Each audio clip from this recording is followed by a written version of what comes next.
सलाम, नमस्कार, सत श्री अकाल। दोस्तों, आज फिर हम बात करेंगे ईरान के इजराइल पर हमले को लेकर।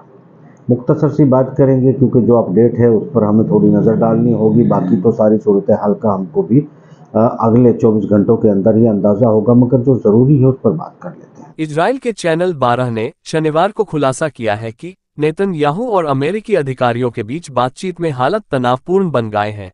इजरायली सुरक्षा नेताओं के साथ नेतन्याहू की चर्चा के बारे में नई जानकारी भी सामने आई है। अमेरिकी यात्रा के दौरान इजरायल के प्रधानमंत्री बेंजामिन नेतन्याहू और अमेरिकी राष्ट्रपति जो बाइडेन के बीच हुई बातचीत में इजरायली नेता ने बाइडेन को बताया था कि हम वार्ता में प्रगति कर रहे हैं और एक प्रतिनिधिमंडल भेज रहे हैं। जवाब में जो बाइडेन ने स्पष्ट जवाब दिया था कि तुम बकवास करना बंद करो। शायद बाइडेन ने नेतन्याहू की बात पर भरोसा नहीं किया था या फिर नेतन्याहू की हरकतों से उत्पन्न हुए पूर्ण युद्ध के हालात की गंभीरता से खिन्न हो गया था। इजरायली मीडिया ने शनिवार को सूत्रों के हवाले से बताया कि इजरायली बंधक वार्ता दल शनिवार को काहिरा पहुंचा और वहां से तुरंत वापस लौट आया। काहिरा वार्ता में समझौते पर कोई महत्वपूर्ण प्रगति नहीं हुई है। अर्थात क्या अब युद्ध निश्चित है? ज्ञात रहे, मेरे अनुमान के अनुसार ईरान परमाणु परीक्षण करने की तैयारी में था, मगर इस्माइल हानिया की शहादत के बाद अब इसके पास इतना समय नहीं रहा है। ईरान के पास परमाणु हथियार मौजूद है और इजराइल के पास भी है, तो कहीं ऐसा ना हो कि खाड़ी में परमाणु युद्ध शुरू हो जाए। दोनों पक्षों में से कोई भी दबाव बढ़ने पर परमाणु हमले की पहल कर सकता है। तो बात यहाँ फ़िलहाल इतनी सी है कि एक कंपनी है जो इजराइल की है, वो बनाती है कंप्यूटर पार्ट्स, हार्डवेयर्स, इंटेल। उसके शेयर अचानक मार्केट में 32% टूट गए हैं। तमाम जो सहयोगी देश हैं उन्होंने भी पूरी तरह से इजराइल के लिए भी अपनी उड़ानें बंद कर दी हैं और अपने तमाम नागरिकों को पहले से ही अलर्ट करते आ रहे हैं कि भी खाली करना चाहिए। मगर अमेरिका के शेयर बाज़ारों में भी एक हलचल पैदा हो गई है और दुनिया भर के जो शेयर हैं उनमें जो स्थिति है वो गड़बड़ाई है। इसके मायने क्या है? क्या कोई आर्थिक बहुत बड़ा बम फटने वाला है या फिर जो है ओरिजिनल ईरान हमला कर देगा इजराइल पर?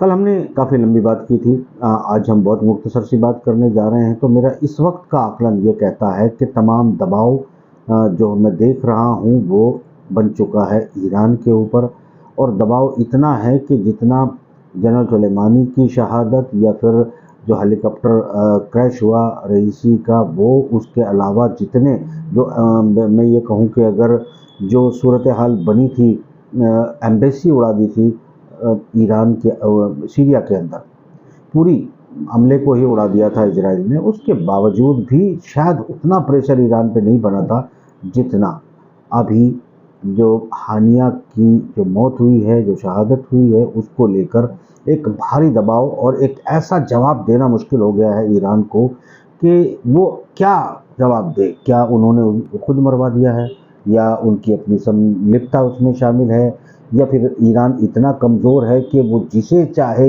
इजराइल उसके घर में उसके राष्ट्रपति को, उसके सुप्रीम लीडर को जिसे चाहे जब चाहे उड़ा सकता है? अगर ईरान इतना ही कमज़ोर है तो फिर उसकी जनता अपने राष्ट्र के निज़ाम पर भरोसा क्यों करे? ये सवाल पैदा हो गया है।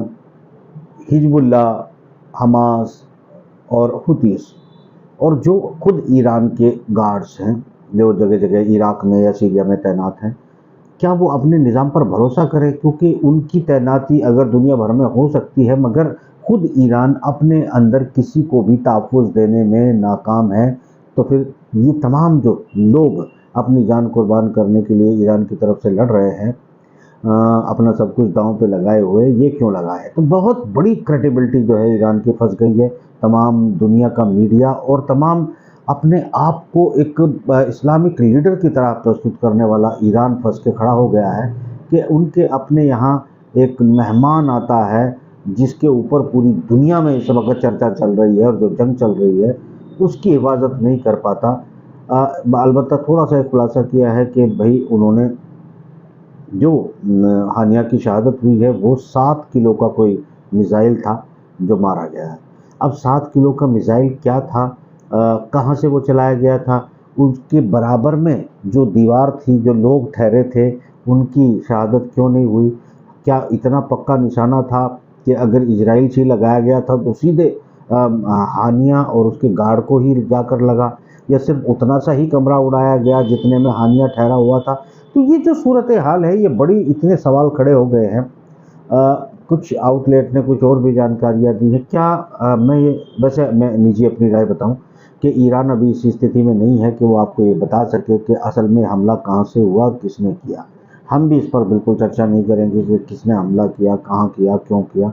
इस पर अभी कोई बात नहीं की जा सकती। शायद इसमें वक्त लगेगा, जब कुछ लोग चर्चा कर चुके होंगे फिर हम भी करेंगे। अभी हम नहीं कर सकते, हमारी मजबूरी है। यहाँ एक मसला अब ये है कि अगले 24 घंटों में, जैसे इजराइल के शेयर गिरे, मार्केट के डाउन आ गई है, शेयर बाज़ार में हलचल है, मान लो हाई अलर्ट पर दुनिया चली गई है, तो ये मसला जो है, क्या सिर्फ ईरान इजराइल पर हमला करेगा इस बात को लेकर है, या फिर जितने बेड़े तैनात कर दिए हैं अमेरिका ने, खुद अमेरिका इजराइल पर हमला करने जा रहा है ताकि अगले अक्टूबर तक या कुछ महीनों तक जो है, या कुछ दिनों के अंदर, मैं खुद भी एक डेट डिक्लेयर कर चुका हूँ, उससे पहले कि ईरान परमाणु परीक्षण कर ले, उससे पहले ईरान पर हमला कर देना है। अगर ईरान पे हमला होगा, निश्चित रूप से जवाबी तौर पर जो है ईरान भी इजराइल पर हमला करेगा, मगर मुझे लगता है कि ईरान सिर्फ इसी सूरत में हमला कर सकता है कि ईरान पर पहले हमला कर दिया जाए, बल्कि बहुत तगड़ा हमला कर दिया जाए। छोटे मोटे हमले से तो ईरान हमला करने वाला है बिल्कुल भी, क्योंकि वो बैकआउट कर जाएगा। इसकी वजह बताता हूँ मैं ऐसा क्यों बोल रहा हूँ। ईरान की तरफ से बयान आया है और एक बड़ा मतलब नपातुला और सटीक जवाब जो है बयान आया है। उनकी तरफ से ये कहा गया है, ईरान की तरफ से, कि हिजबुल्लाह के सिविलियंस को मार के, यानी लेबनान के अंदर जब हिजबुल्लाह के डिप्टी को मारा, उस वक़्त जो है वहाँ उस बिल्डिंग में बहुत बड़ी तादाद में सिविलियंस थे, और सिविलियंस को मार के हिजबुल्लाह को मौका दे दिया है इजराइल ने कि अब वो जैसे चाहे हमला करे। तो मैं आपको याद दिलाता चलूँ कि कल भी हमने ये आकलन किया था कि ईरान हमला नहीं करने वाला है। दूसरी बात, हिजबुल्लाह को लाया जा सकता है या हुतीस को लाया जा सकता है, पर मैं एक बात और कह चुका हूँ कि अगर कुछ कर सकते हैं जंग में तो वो हुतीस कर सकते हैं, चूंकि रशिया का अब भरोसा शायद जो है वो कमज़ोर पड़ रहा है। हालांकि रशिया के हथियार उसके ट्रूप्स, उसके बहुत बड़ी चीज़ें ईरान के पास मौजूद है, जिनका मुझे लगता है उन्हें जो कुछ आया है कैद में बंद कर लिया है। अगर ईरान पर कुछ करवाया जा सकता है तो रशिया पीछे बैठकर उसी तरह करवा सकता है जिस तरह किसी डमी का इस्तेमाल किया जाता है। ये मेरा स्पष्ट मत है, पहली बात। दूसरी बात, ये भी अभी नहीं करेगा, अभी हिजबुल्लाह को ही सामने लाया जाएगा, और कितनी भी रशिया कोशिश कर ले, चाइना कोशिश कर ले कि किसी तरह ईरान जो है वो एक पटाखा जो है वो इजराइल पे कहीं ऐसी जगह मार दे जहाँ उसे दर्द हो, मुझे लगता है कि ईरान नहीं मार पाएगा, क्योंकि ईरान जो दिखता है शायद वो है ही नहीं। ईरान कुछ और ही है, ईरान दिखता कुछ और है, शायद है कुछ और, जो साबित हो चुका है। अब इसमें कोई दो राय नहीं कि इतना बड़ा कांड होने के बाद जिन लोगों को युद्ध में उतारने की बात की, जिनको फंडिंग की, जिनको हथियार देने का वो दावा किया, जिनके लिए पूरे रीजन में जो है वो प्रॉक्सी फैला दी, पूरे रीजन में किसको फैला दी, किस बात को लेकर प्रॉक्सी फैलाई गई? मुद्दा बैतुल मुकद्दस है, मस्जिद अक्सा है और हमास है। यानी वो लोग फिलिस्तीन की आज़ादी को लेकर पूरे, चाहे इराक हो, सीरिया हो, लेबनान हो, तमाम इलाकों में जो प्रॉक्सियाँ ईरान ने फैलाई, वो सारा का नाम किसका लिया? बैतुल मुकद्दस का और फिलिस्तीन के लोगों का। फिलिस्तीन के लोगों को अपने घर में लाके मरवा दिया, उसके बाद वो हमला करने के लिए तैयार नहीं। आप जानते हैं 72 घंटे गुजर चुके हैं जब मैं आपसे बात कर रहा हूँ, 72 घंटे गुजर चुके हैं, कोई हलचल नहीं, बल्कि बयान ये आया, हिजबुल्लाह को मौका दे दिया है इजराइल ने, हिजबुल्लाह उस पर हमला कर देगा। तो हिजबुल्लाह तो हमले कर ही रहा है। तो आपकी जानकारी के लिए बता दूं कि हानिया की शहादत के बाद भी लगातार इजराइल गाजा के अंदर बेरहमी से कत्लेआम कर रहा है, हवाई हमले कर रहा है, लेबनान पे भी कर रहा है और गाजा में भी कर रहा है। कत्लो गारत जारी है, और यानी वो जो कत्लो गारत हो रहा है उसका कोई जवाब नहीं है। अलबत्ता जो एक डिप्टी हिजबुल्लाह के अधिकारी को मारा है उसके बदले में अब उसको पूरी आज़ादी मिल गई है हिजबुल्लाह को कि वो हमला कर दे। तो मैं ये याद दिलाना चाहता था, हिजबुल्लाह ने आज से 5-6 दिन पहले ये दावा किया था कि अब हम जो है इजराइल को इजराइल की भाषा में जवाब देंगे, वो सिविलियन मारेगा हम सिविलियन मारेंगे, वो जहाज मारेगा हम जहाज मारेंगे, वो हमारे यहाँ हमला करेगा हवाई जहाज से हम उनके यहाँ हमला करेंगे। कुछ हमला नहीं हुआ हिजबुल्लाह की तरफ से, यानी उनकी अपने पास कोई कमांड है ही नहीं। इसका मतलब साफ है कि ये कमांड भी जो है शुरू होती है कहीं और से, और जो जहाँ से शुरू होती है ये सारी की सारी प्रॉक्सी इस रीजन में जो भारी डिप्लॉयमेंट था, जो हो चुका है, जो भारी डिप्लॉयमेंट रिक्वायर था अमेरिका को, वो हो चुका है। अब ये है कि परमाणु परीक्षण के पहले पहले खुद ईरान परमाणु परीक्षण का एक नौटंकी करे, और वो जब नौटंकी पूरी हाइपर दिखाई देने लगे तो उसके बदले में ईरान पर हमला करने के बहाने से फिर पूरे इलाकों में, चाहे वो सऊदी अरब है, कतर है, जॉर्डन है, इन तमाम इलाकों में अमेरिका अपने हथियारों को, अपने जहाज़ों को, अपने लड़ाकों को, अपने मित्र राष्ट्रों को लाकर यहाँ से रूस और चीन के दखल को ख़त्म कर दे। तो ये पूरी की पूरी थ्योरी मुझे जो है ईरान की सोची समझी लग रही है फिलहाल। अगर ऐसा नहीं होता है तो स्पष्ट है कि मैं तब मानूंगा, अभी मैं मेरी बातों का कोई फाइनल लोक ना समझे, भविष्यवाणी भी नहीं है, एक फिलहाल का ताज़ा विश्लेषण है। ये विश्लेषण अगले 24 घंटों में बदल सकता है अगर ईरान की तरफ से कोई बड़ा हमला कर दिया जाए, जो कि नहीं किया जाएगा। हिजबुल्लाह की तरफ से भी कोई बड़ा हमला, देखे एक बात बड़ी सीधी सी है, आप इजराइल कोई नियम नहीं मानता है, और अभी तक हमास हो, हिजबुल्लाह हो, एक प्रोफेशनल किसी राष्ट्र की मिलिट्री से भी ज़्यादा डिसिप्लिन तरीके से वो हमले करते हैं।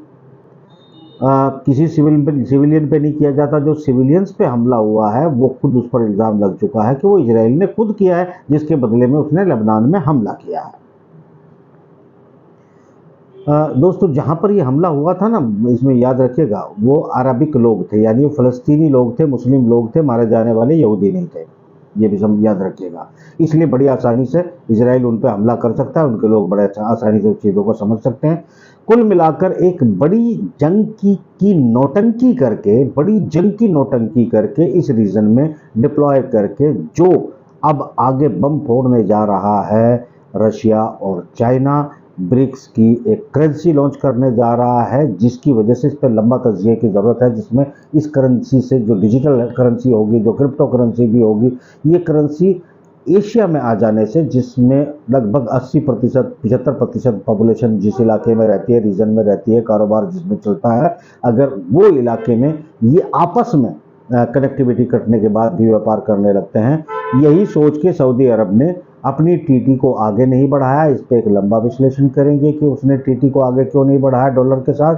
शायद फिर वो किसी ऐसी करेंसी या इन करेंसियों के जो अब अगला निज़ाम, जिसकी इनपुट ऑलरेडी सऊदी अरब के पास है, रशिया और चाइना जो एक बम फोड़ने जा रहे हैं, ये हमें देखना होगा कि जो रशिया चाइना जो है वो करेंसी लॉन्च करने वाले हैं, जो कुछ करने वाले हैं, उसके भय में जो है मार्केट गिर गई है, या फिर अमेरिका खुद जो है, इजराइल अमेरिका मिलकर ईरान पे हमला करने वाला है इसलिए गिर गई है, या ईरान इजराइल पे हमला करने वाला है जिसके चांस 0.01% है।